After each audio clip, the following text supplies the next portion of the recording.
बदरुद्दीन अजमल के बयान से इत्तेफाक रखते हैं? आपको लगता है कि ये डराने की कोशिश है या फिर आपको लगता है कि उन्होंने ठीक कहा?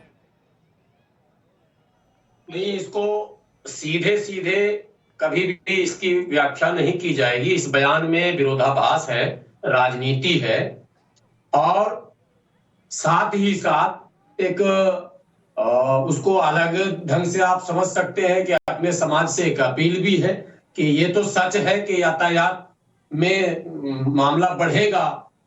ट्रेन हो, बस हो या जो भी हो, लोग दर्शन के लिए जब पूरे देश से निकलेंगे तो तादाद बढ़ेगी। तो मुसलमान अगर जरूरत नहीं है तो गैर जरूरी यात्रा ना करें, यह अपील तक तो ठीक है।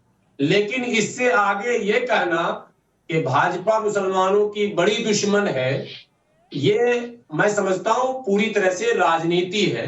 बड़ी दुश्मन तो मुसलमानों की कांग्रेस है और जब तक मुसलमान ये सच डंके की चोट पर नहीं बोलेगा तब तक मुसलमान अपनी समस्याओं से मुक्त भी नहीं हो पाएगा। जिस कांग्रेस से बदरुद्दीन अजमल साहब का चुनावी गठबंधन हुआ था विधानसभा में, और जिस गोधरा का भी कांग्रेस के नेता बीके हरिप्रसाद जी जिक्र कर रहे थे, तो कांग्रेस की सरकार से मेरा सवाल है, कांग्रेस के प्रवक्ता तो पता नहीं आपने बुलाया ही नहीं या है, हमें अभी दिख तो नहीं रहा है कि गोधरा में जो आग लगाई गई साबरमती एक्सप्रेस में, तो आपने आरोप लगाया कि ये भारतीय जनता पार्टी के लोग थे। 2004 से 2014 तक केंद्र में यूपीए की सरकार रही, उसमें बदरुद्दीन अजमल साहब का भी सहयोग था यूपीए की सरकार में। तो गोधरा कांड के मुख्य अभियुक्त को सार्वजनिक करके देश के सामने तो लाया ही नहीं गया। तो सवाल तो उनसे हमारा अभी तक बचा हुआ, वो सवाल का जवाब पहले मिलेगा। गुलाम सरवर साहब, आपने 1.5-2 मिनट बोला, मैंने बीच में बिल्कुल इंटरप्ट नहीं किया। आप कांग्रेस को कोसते नजर आए, आप बदरुद्दीन अजमल को कोसते नजर आए, लेकिन बदरुद्दीन अजमल की आप आलोचना नहीं कर पा रहे हैं कि वो कह रहे हैं कि बीजेपी का कोई सबसे बड़ा प्लान है, इसलिए मत निकलो। नहीं, बीजेपी का प्लान क्या है ये बीजेपी जानती है हमको, और या बदरुद्दीन अजमल साहब को फोन करके बताया गया क्या? नहीं तो गुलाम सरवर साहब, पहले बदरुद्दीन अजमल की आलोचना निंदा तो करिए, कम से कम इतनी इतनी इतनी इतनी इतनी हिम्मत तो दिखाइए कि उनकी आलोचना करिए और सिरे से नकारिए कि गलत बोला है। ये भड़काने की बात कर रहे हैं।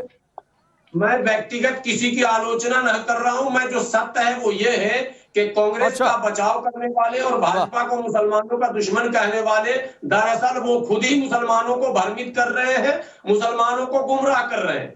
हमारी नजर में नंबर 1 का दुश्मन जो है मुसलमानों का वो कांग्रेस है, उसके बाद ही किसी का नंबर आएगा। नहीं, ठीक है शलभमणि त्रिपाठी जी, ये कांग्रेस को कोसेंगे, लेकिन बदरुद्दीन अजमल जिन्होंने कहा उनकी आलोचना नहीं करेंगे।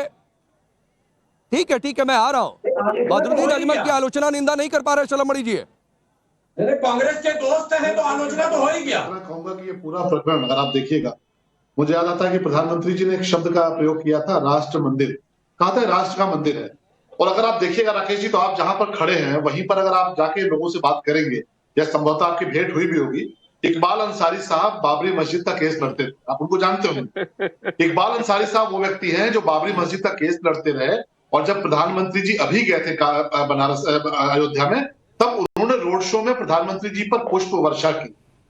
इकबाल अंसारी साहब को इन्विटेशन गया, राम मंदिर का इन्विटेशन गया, और बकायदे उन्होंने इस पर खुशी जाहिर की, कहा कि नहीं, मेरे लिए बहुत खुशी का क्षण है कि हम जिस तहजीब में जीते आए हैं, मेरे लिए बहुत खुशी का वक्त है। और भारतीय जनता पार्टी छोड़िए, जो लोग भी राम मंदिर में जिनका योगदान है, जो राम मंदिर का इस कार्यक्रम में जुड़े हुए हैं, वे स्वयं गए, इकबाल अंसारी जी के पास स्वयं गए, उनको मिष्ठान दिया, उनको कार्ड दिया और कहा कि ये मंदिर आपका भी है, आपको भी आना चाहिए। और उन्होंने कहा कि मैं जरूर आऊंगा।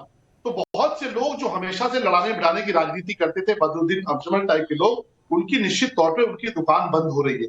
उनको लग रहा है कि नहीं, ये नफरत का तो एजेंडा हमारा चल नहीं पा रहा है, किस प्रकार से भड़काया जा सके। और ये कोई एक वाकया नहीं है, मैं तो देख रहा हूँ कि गांव-गांव, गली-गली में, देवरिया के भीतर ही मैं देख रहा हूँ कि बहुत से लोग सुबह-सुबह अक्षत लेके और निमंत्रण लेके जा रहे हैं, और उनमें कोई भेदभाव नहीं है।